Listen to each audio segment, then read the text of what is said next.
Knowing where you come in strong and where you need assistance can help you stabilize your personal life and nurture your professional interactions. Self-knowledge is a powerful tool that too many people disregard because it's difficult or inconvenient, or perhaps because it makes them feel uncomfortable. What seem like strengths to one person, moreover, might not necessarily seem that useful to others, which can make figuring out whether specific qualities you possess are strengths as opposed to weaknesses confusing or frustrating. While this is something you will have to figure out mostly on your own, there are exercises you can do to identify your strengths and weaknesses for a job or for personal reasons. There are also some tips to help use these tactics in a practical setting where they are most needed, a job interview.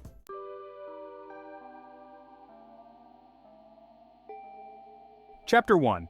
Understanding your abilities. First, appreciate your effort. Because you are willing to take a good look at where you are already strong and where you could stand some improvement, you are a strong person already.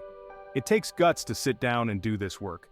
Give your awesome self a pat on the back and remember that you are an amazing person. Next, write down what you do. In order to identify your strengths and weaknesses, think about the activities you either participate in the most or get the most pleasure out of. Spend a week or so writing down all of the activities you do throughout a given day, rating them from 1 to 5, depending upon how much you enjoy doing or participating in them. Studies have found journaling to be a great method for becoming more self-aware and reflective towards one's personal strengths and desires. This can be as simple as listing all of the most memorable moments of a given day to writing detailed narratives about your deepest thoughts and desires. The more you come to know yourself, the easier it will be for you to identify your personal strengths. Finally, reflect on your values. Sometimes, it can be difficult to identify our strengths and weaknesses because we haven't taken the time to clarify our core values. These are the beliefs that shape how you think about yourself, others, and the world around you. They are fundamental to your way of approaching life. Taking some time to identify your values will help you decide whether aspects of your life are strengths or weaknesses to you, regardless of what others may feel about them.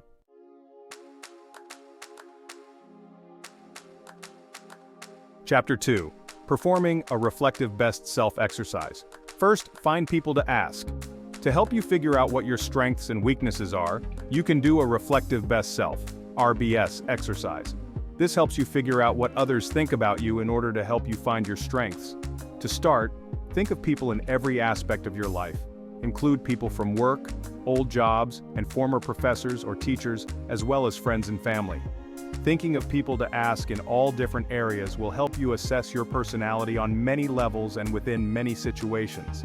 Next, ask for feedback. Once you've chosen your candidate, send them an email asking them about your strengths. Ask them to give you particular instances where they saw you use these strengths. Make sure to mention that these strengths can be skill-based or personality-based. Both kinds of responses are important.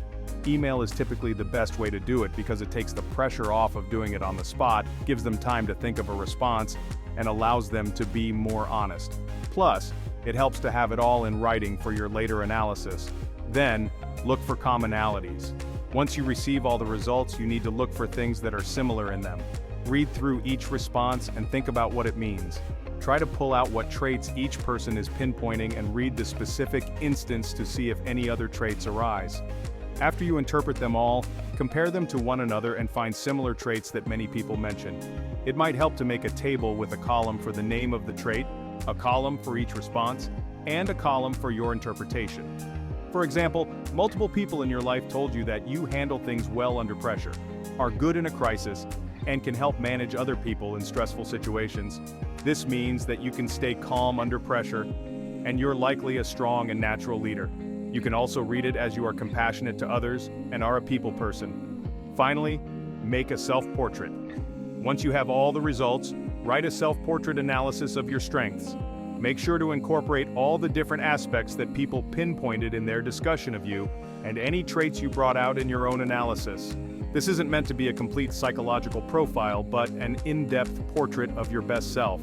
It reminds you of the characteristics you use when you are at your best and can help lead your future actions on how to strive to use them more.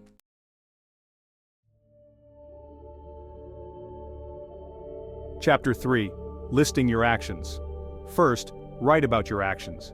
Consider how you respond in certain situations that require action, thought, and insight. Before doing anything more concrete, try to monitor your spontaneous reactions to experiences you've had in life already. Buy or acquire a journal to write your thoughts in. The reason for doing this is that the spontaneous reactions tell you a lot about how you react in both ordinary and intense situations. You can write them down to help you decipher your actions and abilities. Next, think of a challenging situation in which something bad happened. Perhaps it's being in a car crash or a child suddenly dashing out in front of your car while you slam on your brakes. How did you react when confronted with the spontaneous situation? Did you clam up and retreat, or did you meet the challenge head-on, assembling tools and resources to address the situation? If you took control and acted as a leader, you probably feel that courage and being able to handle these situations is a strength. If you reacted by crying uncontrollably, feeling helpless or lashing out at others, staying in self-control during a challenging situation might be a weakness. Make sure to consider things from several angles. For example, feeling helpless after a car crash is a perfectly natural reaction to the stress of the experience. But if you went to ask for help from someone, this suggests that asking others for help, collaboration, could be a strength. You do not always have to do everything yourself to be strong. Now, find a less challenging situation. Think about a time when you faced a hard decision, but one that wasn't so life and death. For example, how do you react when you enter a crowded room? Do you want to engage everyone you meet there, or do you want to find a quiet corner away from the noise and connect with just one person? The person connecting with others is strong at socializing and being extroverted, while the quieter person is strong at connecting individually and listening. Both these strengths can be used to the person's natural advantage.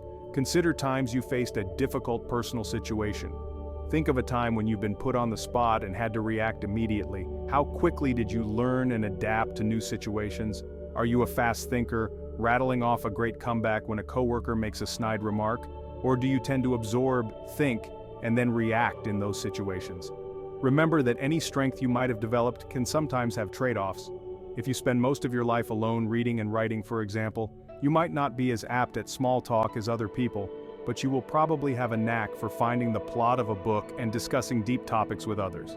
You also may have grown up with younger siblings, which means you may be compassionate, patient, and good at diffusing situations. It's important to keep in mind that the world needs many different people with different types of strengths and interests in order to be as diverse as it is. You don't necessarily need to be good at everything, just at what you consider important for yourself. The person who rattles off a brilliant comeback or who solves a problem quickly may have quick-wittedness as a strength, and perhaps focus on fine detail as a weakness. The person who takes time to think could be described as having planning as a strength and perhaps limited nimbleness as a weakness.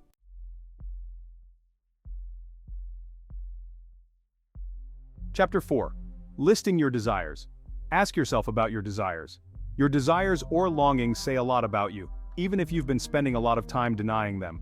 Consider why you want to complete those activities or goals and what it will take to reach them. Chances are these are your passions and dreams in life, which are typically areas of great strength. Many people fall into the trap of doing what their families want and becoming a doctor or lawyer, when they'd rather have been a ballet dancer or a mountain trekker instead. In a different section of your journal, write down your desires or life's longings. Ask yourself, what are my desires in life? Whether you're applying for your first job or have just settled into retirement, you should always have goals and yearnings in life. Determine what drives you and what makes you happy. Decide what you enjoy. Begin to ask yourself about the things you most enjoy in life. Write down the answers to the question, what types of activities do I find satisfying or appealing? For some people, sitting by the fire with their Labrador Retriever by their sides is extremely satisfying. For others, they'd rather be rock climbing or taking a road trip. Make a list of the activities or things you do that make you happy and provide you with pleasure. Most likely, these areas where you find your hobbies are some strong areas for you. What activities make you get lost in the moment and enter a state of flow? Those can guide you to your strengths. Consider what motivates you. Along with your desires, you need to decide what keeps you motivated in life. In your journal, write down your answers to the question, when do I feel energized and motivated? Consider times in your life when you feel ready to take the world on by storm or inspired to go to the next level. The areas that inspire and motivate you are typically where you are strongest. Note that many people feel desires very early on in life, indicating the childlike self-knowledge that many come to lose when family, peer, and social expectations or financial pressures push the initial desires down deep.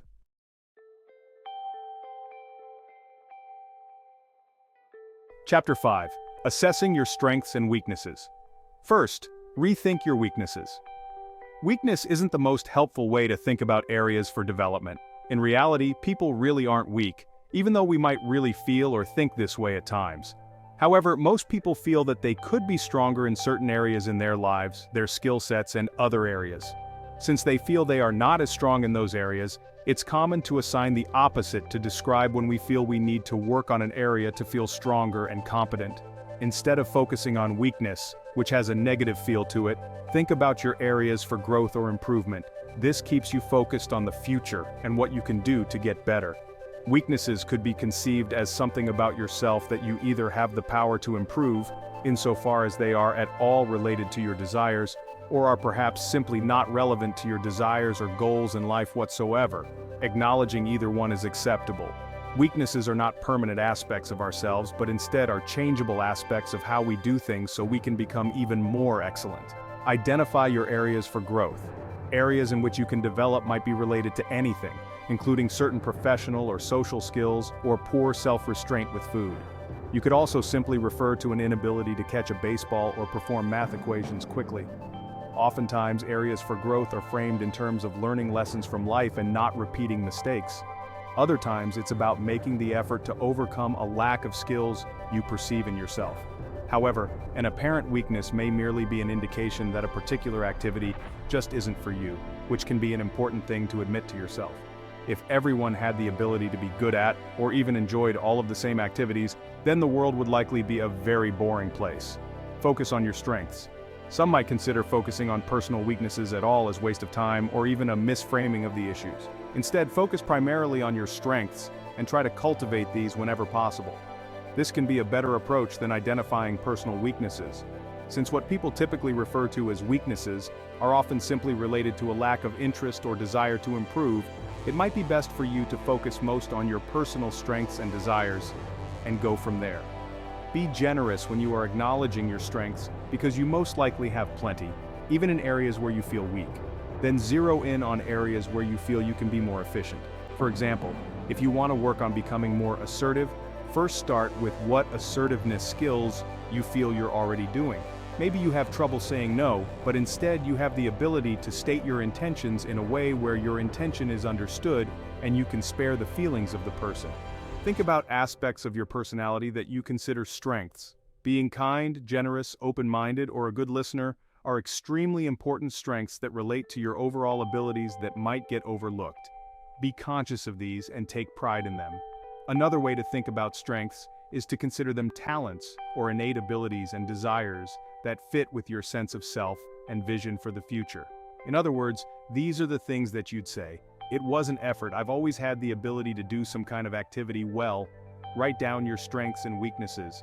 Once you assess all you've written down about your actions and desires, it's time to focus on what you think your strengths and weaknesses are. Using the lists from other people you got earlier, and that what you have learned about yourself through the other exercises, write down areas of your work and life that you think are your strong and weak areas. Focus on how you currently see your own strengths and weaknesses based on what you're doing in your life right now, both personal and professional, rather than looking to the past or to your desires. Remember, no one is grading you or judging you based on your responses, so be honest with yourself. It might help to draw up 2 columns with the headings Strengths and Weaknesses. Write them down as they come to you. Compare the lists against one another.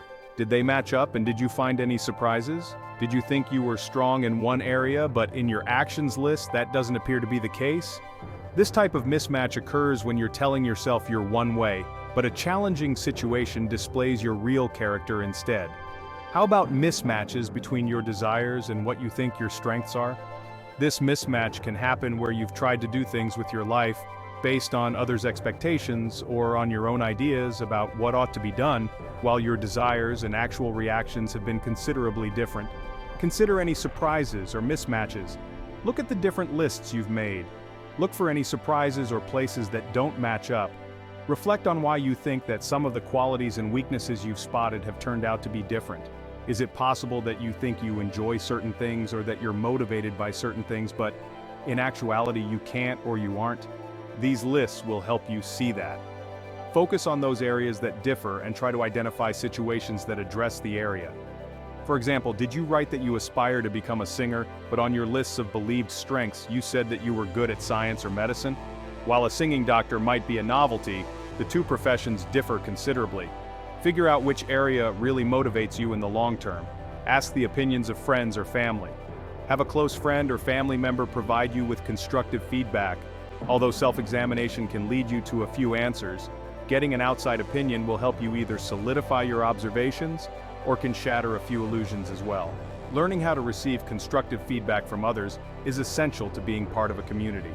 It is important not to get defensive or take it as a personal attack simply because someone suggests an area of improvement.